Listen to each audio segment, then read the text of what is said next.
நாம யாரு கூடயாவது கடுமையா வாக்குவாதம் பண்ணும்போது உண்மையை சொல்லு, சத்தியமா சொல்லு அப்படின்னு கேட்போம். உடனே அவன் என்ன செய்வான், ஓ மேல சத்தியமா சொல்றேன் அப்படின்னு வரும்போது, டேய் நீ என் மேல சத்தியம் பண்ணாத, நீ செய்யற தொழில் மேல வேணா சத்தியம் பண்ணு, அப்பதான் நீ பொய் சொல்ல மாட்ட அப்படின்னு நம்ம கேட்போம் இல்லையா.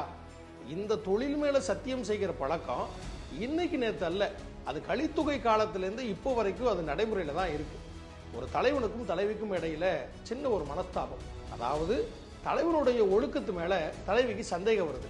உடனே தலைவனுடைய தேர்ப்பாகன் இருக்கான் இல்லையா, அவன் போய் தலைவிட்ட, அவன் ஒன்றை தவிர யாரையும் நினைக்கிறது இல்லைம்மா, நீயே அவன் மேல இப்படி ஒரு சந்தேகப்படுற அப்படின்னு தலைவனுடைய பாகன் போய் தலைவியை சமாதானப்படுத்துவான்.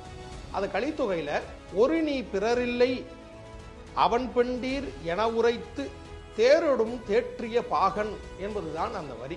அவன் என்ன செஞ்சானா, பக்கத்தில் இருந்த தான் ஓட்டி வந்த தேர் மேல சத்தியம் செய்து, சத்தியமாக தலைவன் நல்லவன் அப்படின்னு தலைவிக்கு சத்தியம் செய்து கொடுத்தான்.